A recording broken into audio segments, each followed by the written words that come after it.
The Andes Mountains in South America. Home to the world's tallest volcanoes.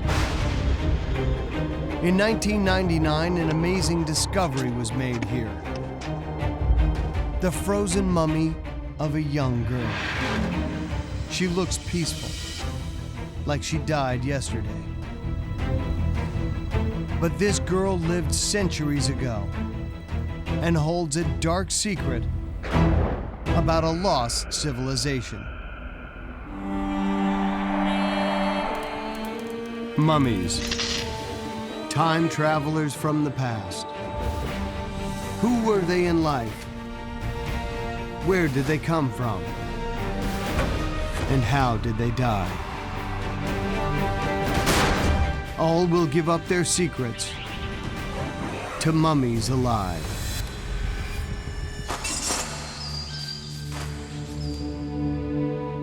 The Museum of High Altitude Archaeology in Argentina, complete with a state-of-the-art cryopreservation lab. This facility was built 10 years ago to house one of the greatest discoveries ever made in the Americas, a unique mummy from the past that left scientists stunned.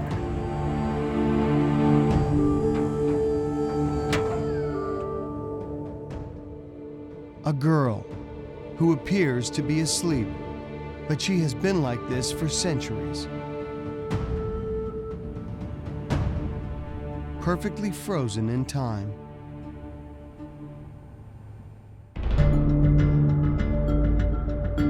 The mummy was uncovered in the Andean mountains of South America, on the lonely, snow-capped peak of the world's tallest active volcano, Mount Uyayaco. The year was 1999, and a high-altitude archaeological excavation was underway. Leading the team was explorer and anthropologist Dr. Johann Reinhardt. All of a sudden I heard this guy cry out, "Mummy!" They had discovered the highest tomb on Earth. I went, holy smoke, we're at 22,000 feet. When she first came out of the ground, she was completely wrapped up. We couldn't see any part of her body, but the textiles were just outstanding, and they were so well preserved. But the biggest surprise came when they removed her wrappings. Taking off the cloth of the girl. We had to talk, we had to communicate, do this, do that. It was in hushed voices. It was as if we were afraid at some level that we might wake this mummy up because she seemed just so alive. But nothing had the impact of when we uncovered her hands. Probably one of the most powerful experiences I've had in my life because those hands were perfect. We realized that this has got to be, if not the best preserved mummy in the world. We don't know of any other better. And preserved along with her a spectacular collection of artifacts, ceramics, figurines, and textiles. Everything seemed totally untouched. It was perfectly preserved. Nothing, not a feather had shrunk, not a color had faded, the archaeologist's dream. Someone had gone to a lot of trouble to bury this girl in an extraordinary place. Now a team of investigators will attempt to decipher these objects, examine her body, and unravel the mysteries of this mummy. The first question, when did she die? The items in her tomb reveal the remarkable truth. They may look brand new, but archaeologists date them to over 500 years ago. Remnants of a legendary civilization, the Inca. The statues that were with her, the ceramics that were with her, everything was from the Inca Empire. This girl is a human link to the great empire that dominated South America in the 15th century. Famous for building Machu Picchu, the Inca are cloaked in mystery.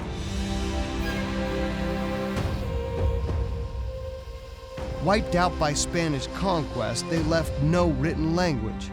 So this girl is a rare and valuable glimpse into a lost civilization. Today she is conserved under the watchful eye of Gabriella Ricagno Browning. For me, the maiden is not only a scientific object. She is a young woman that I love.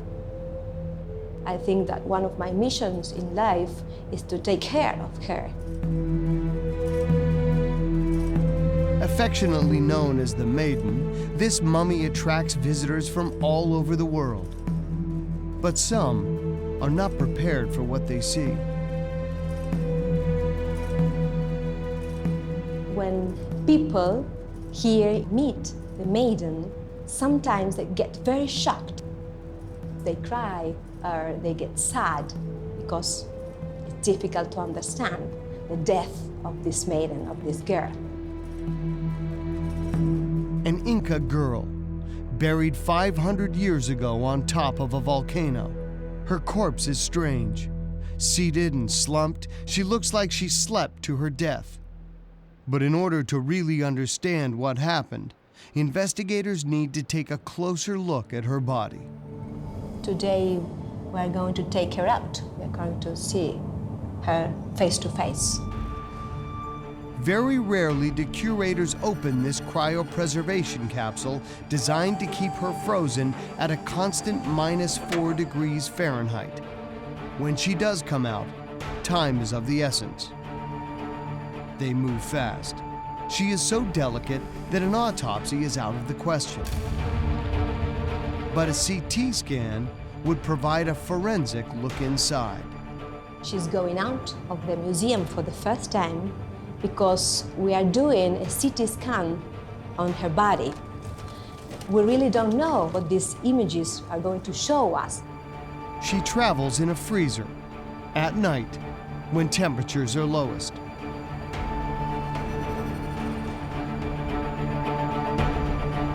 And arriving at the local hospital, she becomes the oldest outpatient to pass through their CT scanner. Using the images captured, forensic pathologist Dr. Richard Shepard can begin to uncover her secrets. One of the key questions that we have to answer is how old was the maiden? And one of the ways we can look at that is to look at her teeth. The third molars, the so-called wisdom teeth, are still present in her jaw. And that tells me that she must be a teenager. In fact, measurements of her long bones reveal she is just 14 years old. As a pathologist, I do have to examine babies and children and teenagers. And it's quite hard to examine those groups because these are people at the start of their life rather than at the end of it. And the commonest cause of death in a modern teenager is either trauma or drugs. Perhaps this ancient teenager suffered a traumatic accident on the mountain. Broken bones could provide a vital clue. Looking at the skeleton, I can see that there's no evidence of any fractures, nothing to suggest that she's suffered any significant trauma that could have caused her death. In mysterious cases like this, understanding how the body was found, where it was found, are important bits of information that can give really valuable clues to understanding how someone died. The mysterious case of the maiden began with a body in a desolate place. Arid and inhospitable, today Mount Yuyayako is a 10-hour drive from the nearest town. It is so remote that modern man didn't even attempt to climb it until 60 years ago. But somehow, the maiden ended up here 4 centuries earlier. We're talking about the 1400s. We're talking about before Columbus reached America. These were times when trying to reach these altitudes of 22,000 feet was just beyond even the thought capacity of man. Who was this girl? And what was she doing here? The mountain itself may hold the key.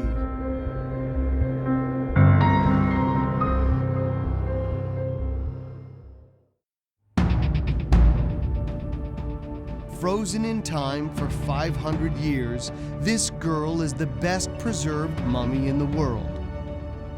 The key to her preservation lies in where she was found, buried in the highest tomb on Earth, on the peak of a remote volcano.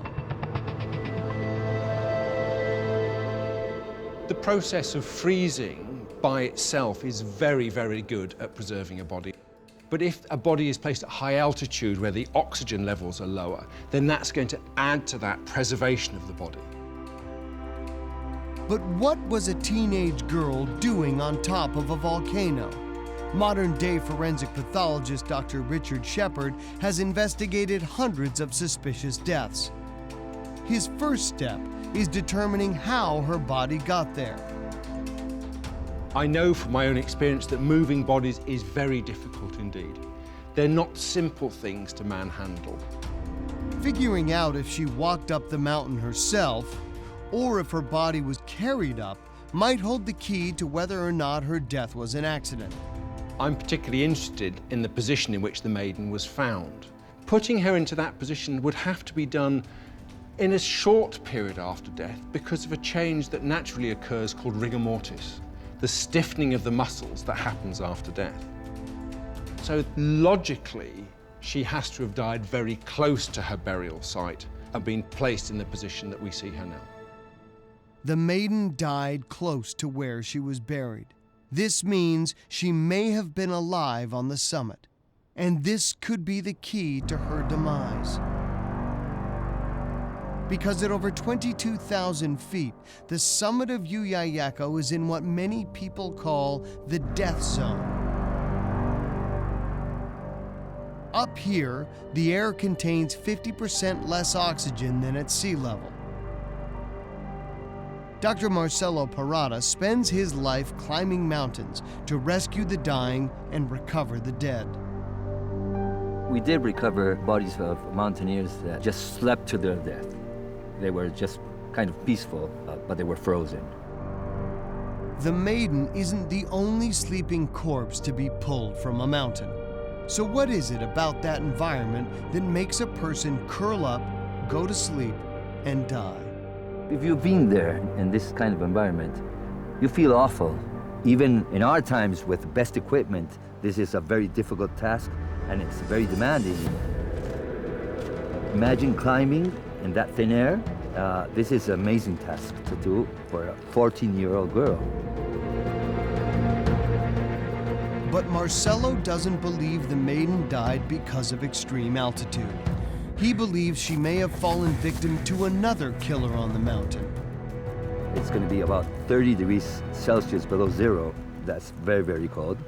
And it's also, most of the time, very windy. You could get hypothermia very quickly. Modern clothing isn't enough to prevent hypothermia in that environment. Imagine clothing 500 years ago. Hypothermia, also known as the sweet death, because of the expression it leaves on many of its victims' frozen faces. Some people look peaceful when they die of hypothermia because it's like turning off slowly. It makes you just go to sleep and you eventually freeze. Peaceful, sleeping, and frozen, like the maiden. It looks like hypothermia could have been her killer. Dr. Shepard searches her CT scans for confirmation. Hypothermia affects the whole of the body, but the changes are best seen in the feet and in the stomach. And we can count all of the 5 bones of both feet, showing that there is no obvious evidence of frostbite now or in the past. If we look at the stomach, the changes that occur during hypothermia are very superficial ulcers on the lining of the stomach. I can't see any in the maiden's case, and so I have nothing to suggest to me that she died from hypothermia. But something else in her stomach catches Dr. Shepard's eye. I'm really rather surprised to see that there's actually some food in her stomach and there's fecal material in her bowels. So So she's been eating and drinking to within 2 hours of her death. And that really does point towards a pretty sudden, unnatural death, rather than a prolonged process. Why would someone eat a meal on a mountain and then mysteriously drop dead just hours later? With investigators baffled, a new expert is called in. He has an unusual way of extracting information from mummies. If you've got good preservation of the hair, you have information that's been frozen in time.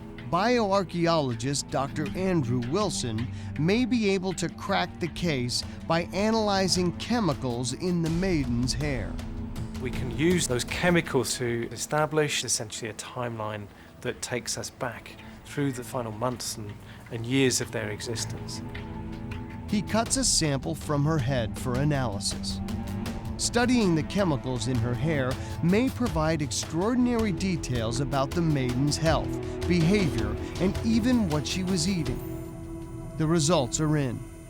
Dr. Wilson identifies a significant shift in her diet just 3 months before she died. She's consuming easily preserved foods like the maize and freeze-dried llama meat.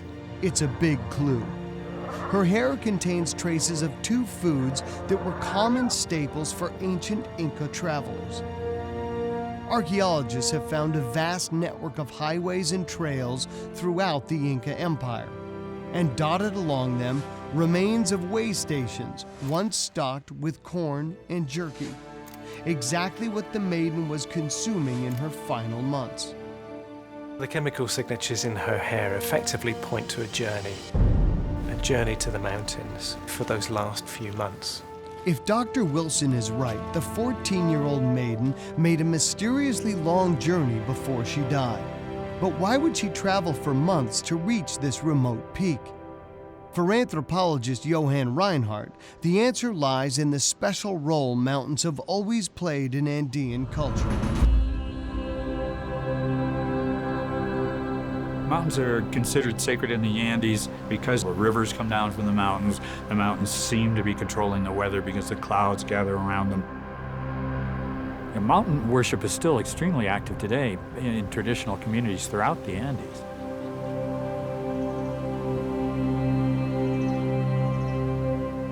We give gratitude to Mother Earth because from her we receive so much.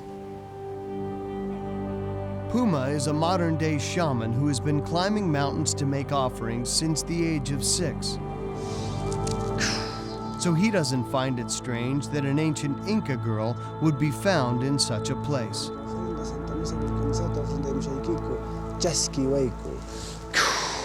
For thousands of years, people would give offerings in seeds, in coca leaves. For the Inca, mountains were religious places where they went to make offerings. And according to Johann, as the tallest volcano in the region, Yuyayaco was special. Yuyayaco would have been a controller of the fertility of the crops, the fertility of the livestock, and the Incas wanted to get into the realm of the gods. So they did this incredible pilgrimage to Yuyayaco. It looks like the maiden was here for religious reasons. The volcanoes represent the womb of Mother Earth. The girls represent that feminine essence. So that's why they would go to the volcanoes. But if the maiden was on a sacred pilgrimage, why didn't she come back down? With no signs of trauma or hypothermia, investigators are taking a closer look at her body for clues. I'm looking at some bulge on her cheek. It seems that she has something in her mouth. When we look at the internal scans and x-rays, we can see that there's actually something sat between the teeth on the left side and her cheek. Could this be something that's been pushed into her mouth and actually caused her death? And what is the material that this is made of? All of these things raise great suspicions now in my mind as to why the maiden died.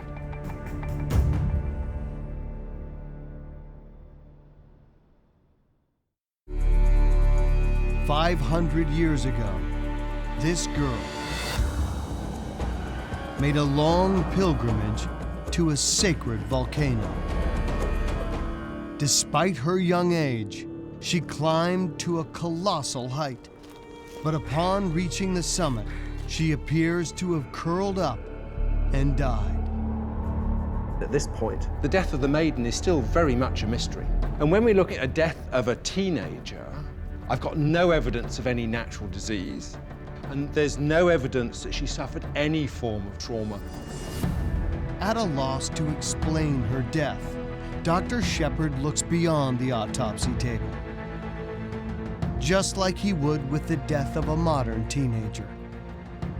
The next thing I'm going to be thinking of is drugs, and so I would naturally send off samples for analysis in the toxicology lab. It may seem odd to search for drugs in the body of an ancient girl, but Dr. Andrew Wilson is doing just that. And the results are remarkable. We found the presence of cocaine, this chemical compound, in her hair. Cocaine in the body of an ancient teenager. She's a relatively young girl, and so body mass, her physiology are important considerations. But the levels that we're seeing are very high and increase in concentration in the last 12 months of her life. On the surface, it's a startling discovery. But according to Andrew, this isn't a case of ancient narcotics. It's not cocaine as we know in terms of the modern connotations, the bad connotations. It's simply the chemical compounds that are derived directly from coca leaves.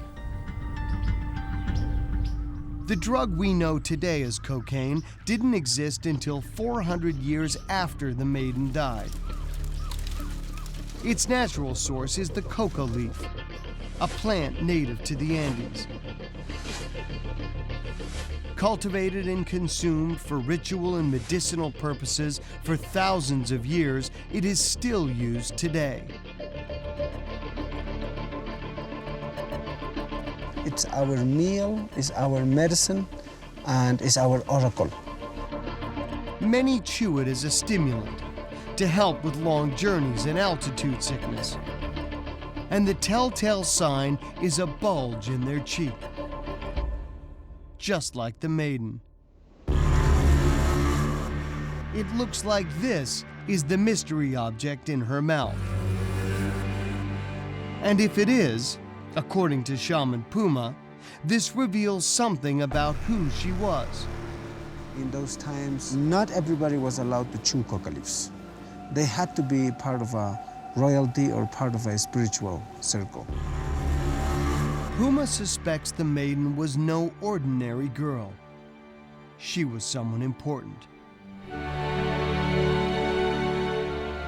And a closer look at the objects in her tomb suggests he may be right. This tunic was found with the maiden. She had it on her right shoulder, but it's a typical male garment. So maybe her father offered this to the gods. Maybe he was there when she was buried. These little squares are a kind of symbolic code of the brotherhood between two regions in the Inca state. That could be indicating that he was a local curaca, a local governor, or maybe related with the Inca emperor.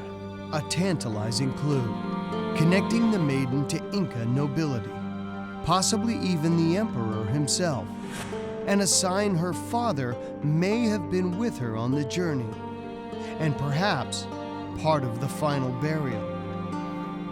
Her story is slowly taking shape, and her grave reveals more. Ceramics that point to where she came here from. This ceramic is very special. The decoration is typical from Cusco. This ceramic came with the maiden from Cusco. Today, Cusco is a bustling city, popular with tourists. But 500 years ago, it was the capital of the largest empire on Earth, as big as Europe's greatest city at the time and home to the Inca emperor. We can picture the Inca Empire being like a wheel, with the roads being the spokes that lead out in all directions to different parts of the empire.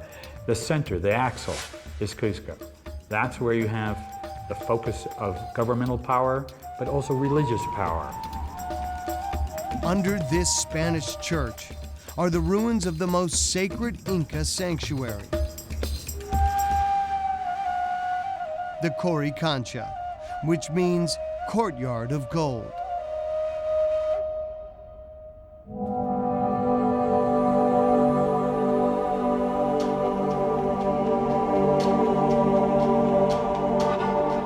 We can imagine what the Coricancha must have looked like when the Spanish came, because it was covered with these plates of gold. This gold, when the sun hit it, was glittering to such an extent that they say that some people were blinded. Gold, the color of the sun. The Inca worshipped the sun, and their religion stretched beyond these walls. In fact, the Inca tried to get as close as possible to the sun itself by climbing the highest peaks they could find, like Mount Yuyayaco, where the Maiden was found. This may be the route that the Maiden would have begun walking when she left Cusco, and 1,000 miles in that direction lies Mount Yuyayaco.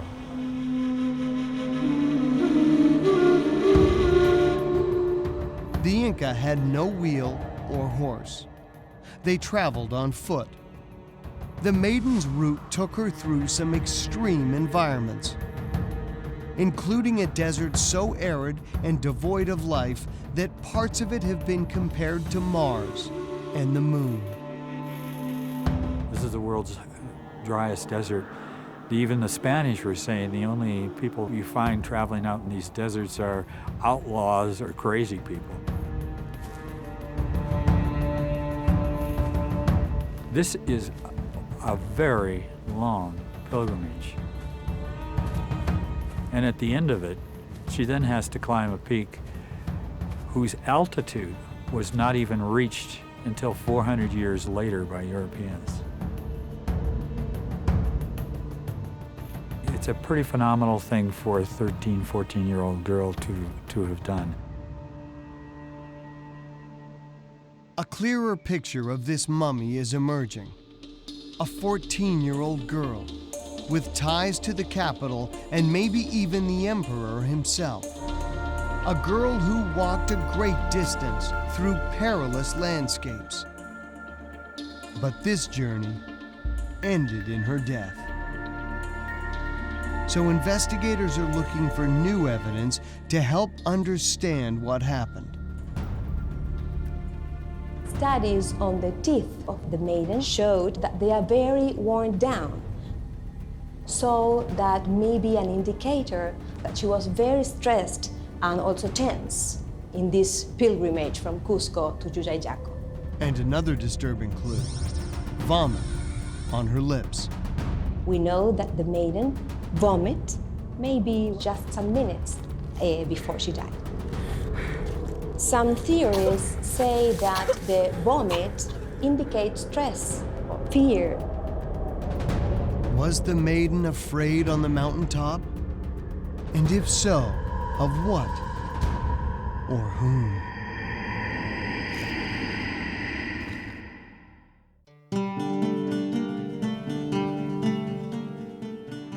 Investigators are piecing together the life of this 500-year-old Inca mummy. Pottery links her to the empire's capital, Cusco. A tunic suggests she was the daughter of a local chief. And coca leaves place her in an important spiritual circle.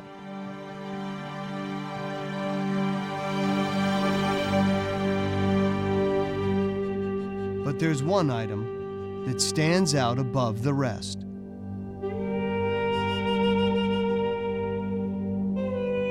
a beautiful headdress, the finest ever found, in an extraordinary state of preservation. This headdress is a kind of crown. She's like a princess. For Incas, feathers are more important than gold. For Gabriela, this headdress provides the final piece of the puzzle. This kind of headdress were used only for special ceremonies and mainly for virgins of the sun.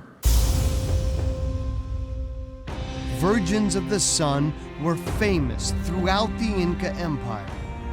Chronicles record that a special group were chosen each year to serve the sun god. Some could be of a fairly young age. They could be 6 to 8 years, some maybe 10 years. Their beauty was one of the reasons for selecting them. And in some cases, even their parents might have offered them to become part of the service of the Inca religion. As a virgin of the sun, the maiden would have been separated from her family, never to return home. Pottery from her tomb suggests she was brought to Cusco, and Johan is here to pick up her trail.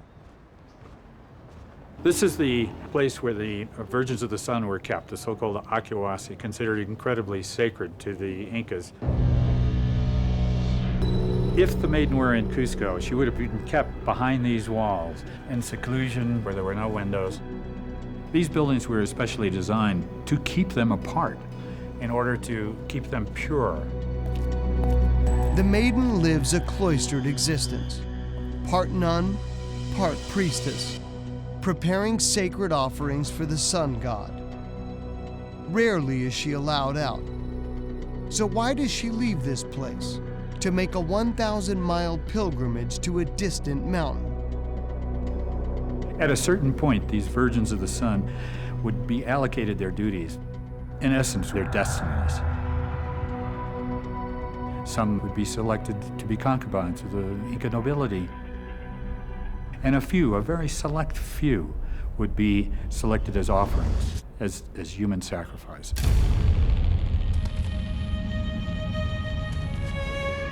The maiden didn't go to Mount Yuyayaco to make an offering.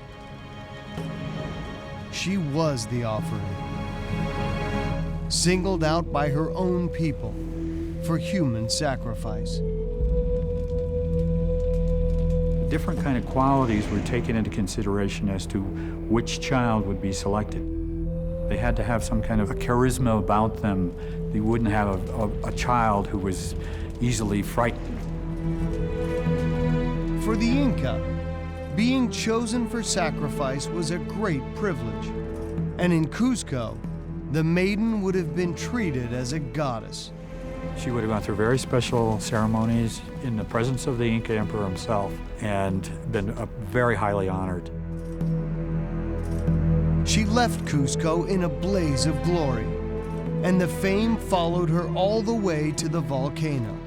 We think that she wore this headdress when she was walking to her final destiny.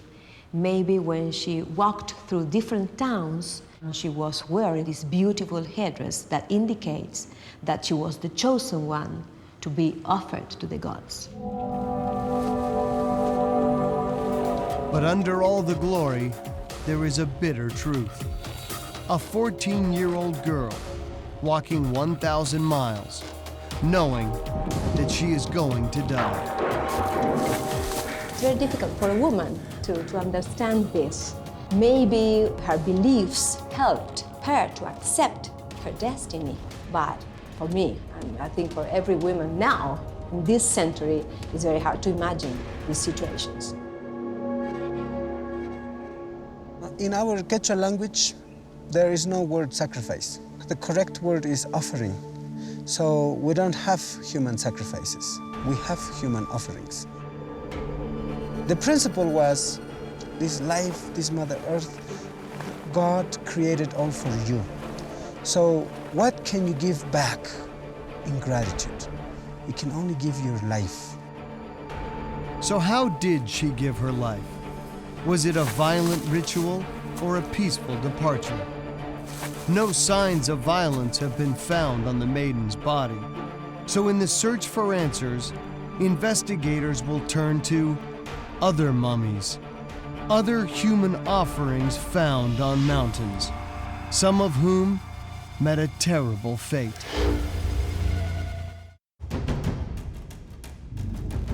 "500 years ago, this Inca girl's life ended in a mysterious ritual.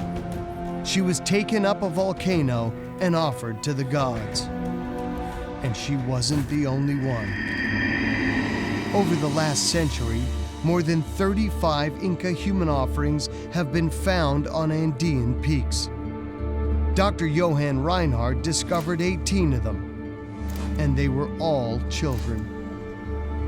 I think one of the things that is difficult for Westerners to understand is why children. And from the Inca perspective, it had to be children. Why? Because they are pure.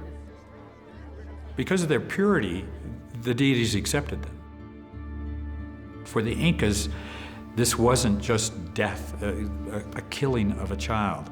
This was, in fact, an immortalizing of a child. So how were these immortalizing rituals carried out?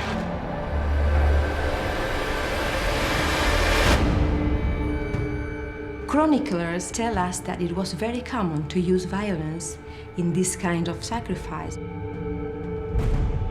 This young victim, just 7 years old, was found on a volcano south of Mount Yuyayaco.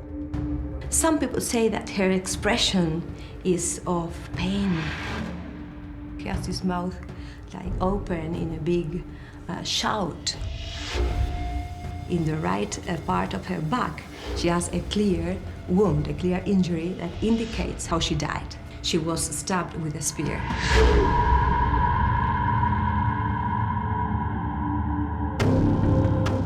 But CT scans of the maiden reveal no violent injuries, and she died with a peaceful expression on her face.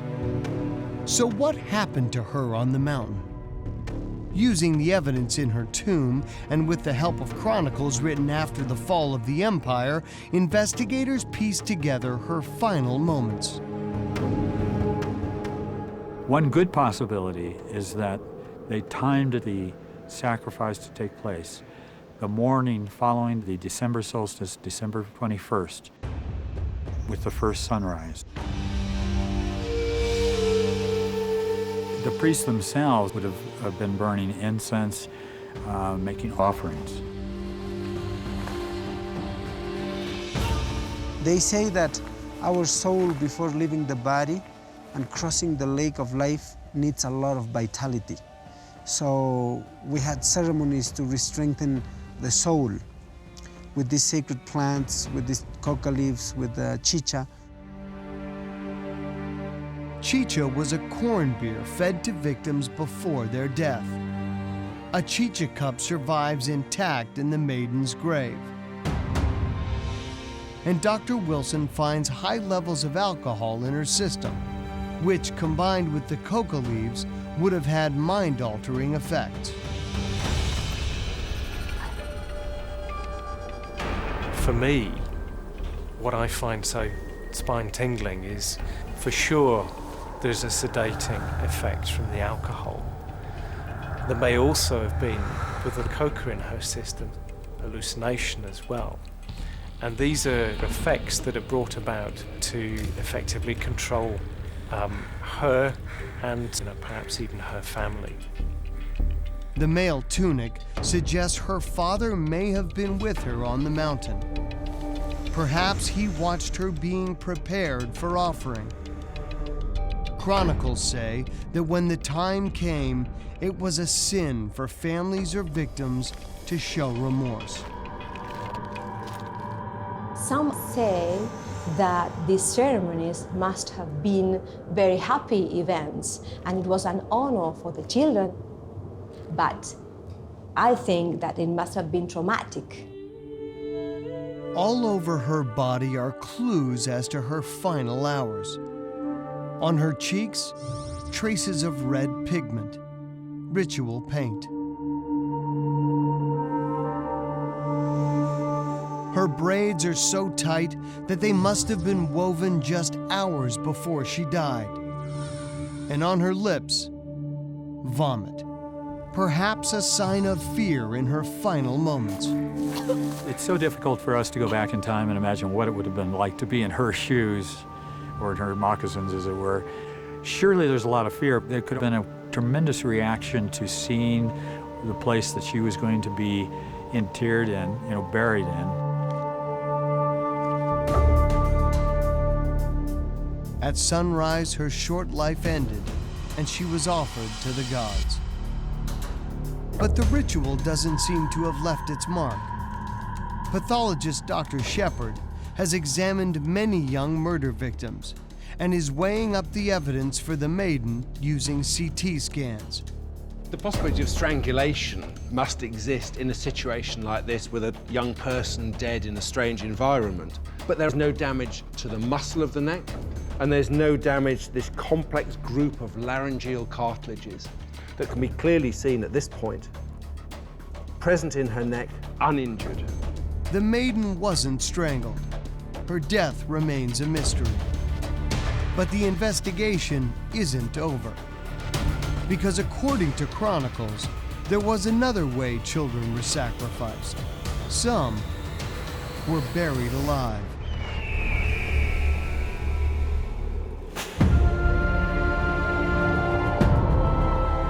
Mountain rescue Dr. Marcelo Parada has seen this sort of death before, in the victims of avalanches. They were buried for quite a long time, 4 or 5 hours, and when we dug them out, they were dead, hypothermic, and they had vomit around their mouth. The maiden does have vomit on her lips. So was this her terrible fate? Did priests bury her alive as an offering to the gods? When someone's buried alive, there's always that struggle to escape from the material that's pinning them down. So there's evidence of movements of the hands, sometimes with damage to the nails and the fingertips. Looking at the maiden, I don't see any evidence at all to suggest that she was buried alive. Johann Reinhardt was one of the first people to lay eyes on her tomb after it was sealed 500 years earlier. There's no sense of struggle in the tomb itself. All the items that are around her look like they haven't been disturbed. She herself looks like she hasn't been terribly disturbed. Her hands one over the other. If somebody's struggling, would you have their hands like this? Doesn't seem very likely. Looking back at his discovery now, Johann believes that the murder weapon may have been staring him in the face. One of the first things he had to remove from her body was a thick woolen cloth, pulled over her entire head and knotted tightly at the back. Once you have cloths wrapped around your head and your mouth at 22,000 feet, you're out of breath immediately. It just... She could have asphyxiated if she was highly intoxicated with alcohol. Marcelo agrees that it wouldn't have taken much to smother the maiden, given her condition. There is a point where intoxicated people, their brain is so compromised, they won't even struggle. Perhaps the alcohol was administered to help ease her journey out of this world and into the next. In a situation of low oxygen, when the person is at altitude, incapacitated through drugs or alcohol, it's likely they're going to succumb far more quickly than were they down at sea level. Having weighed up all the evidence, Dr. Shepard delivers his final verdict. Having considered all of the facts, I think suffocation is a very likely cause of death for the maiden.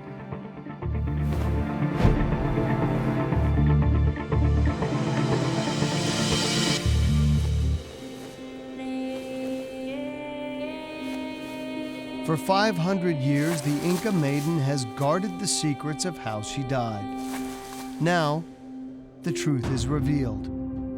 A gentle suffocation to send her to the gods. I don't think she suffered. She wasn't aware of that. That's what alcohol does. You're kind of isolated from the environment. We think that the maiden died peacefully. In this case, there are no presence of violence. You can see in her face that she rests in peace. When the Inca offered this child to the gods, they believed she would live forever, eternally young, immortalized in her glorious sacrifice. That is what Gabriella wants to believe too. I prefer to think as her as a goddess and that she's happy in some way. Traumatic happiness, but happiness at least. The alternative is too sad.